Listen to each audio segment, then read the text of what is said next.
Hi everyone, thank you so much for tuning in for our second week of Tune In Tuesdays. I'm Corey, I'm the creative director here at Dandelion Design Studios. So we're very excited to just get started and answer our first question, which comes from Jennifer up in Santa Barbara, California. Thank you all for sending in your questions, and we look forward to each week being able to answer questions that you have about the graphic print and web design world. So Jennifer sent in the question, what is the difference between CMYK and RGB color workspaces? And this is a great question because we get asked this question a lot, especially anything related to the graphic print and web design world. You're bound to encounter RGB or CMYK color workspaces, so it's great to know the difference between the two.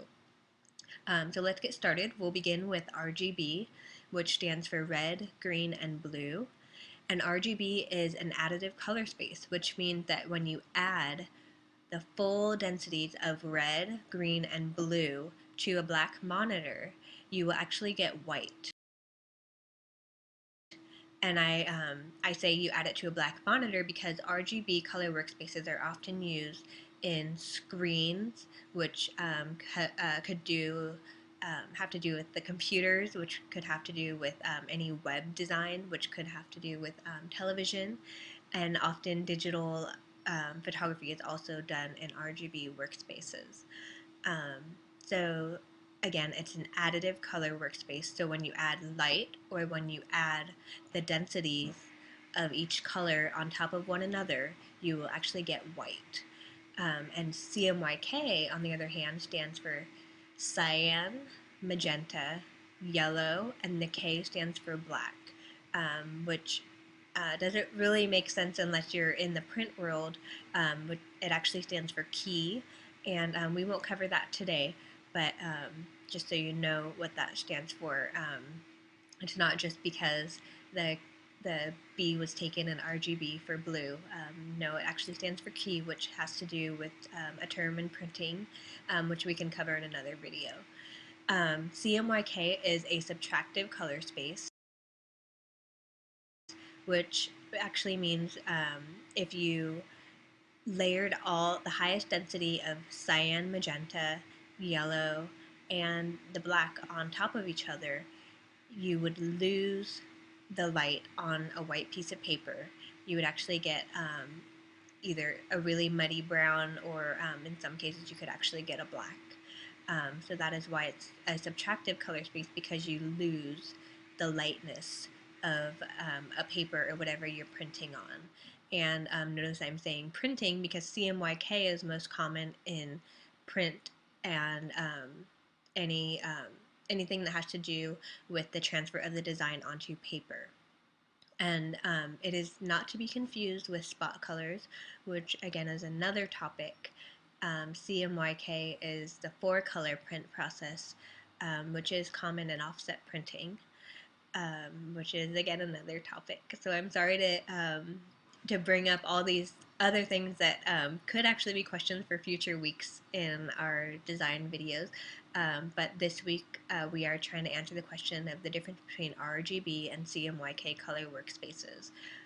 The biggest difference that you should be aware of is RGB should be used on your web design projects and on anything that has to do with television and perhaps your digital photography, anything that's not going to be printed.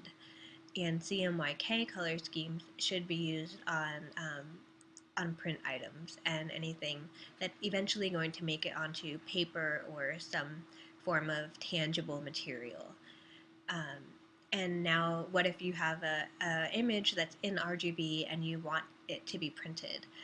Well, that's where you need to be careful, because the conversion process from RGB to CMYK can actually change the quality of the image very drastically.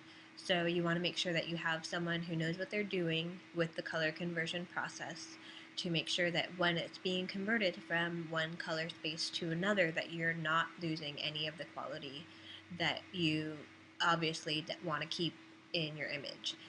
So that's very important. So that's the very basic idea of the difference between RGB and CMYK color workspaces.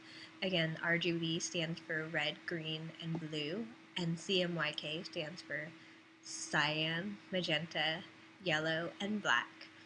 And RGB is the additive color space. When you add the colors, you get white. And CMYK is a subtractive color space. So when you add all the colors onto a light piece of paper or light printed material, you will actually lose and subtract the light from the material. So we hope that helps answer the questions about CMYK and RGB. Along the way, we did bring up some other questions, so if you want those answered, feel free to send us an email with your specific questions and or leave a comment below, and we will be happy to include it in next week's video. And thank you so much for tuning in. We don't want to take up too much of your time each week. We want to just make these videos quick little snippets in the beginning of your week to get you motivated, get you educated, and excited about the graphic print and web design world. So thanks so much for tuning in. We hope you all have a great week, and we look forward to creating a video next week answering any questions that you might have. Thank you so much. And again, I'm Corey with Dandelion Designs. We make your vision a reality one pixel at a time. And you all have a great week.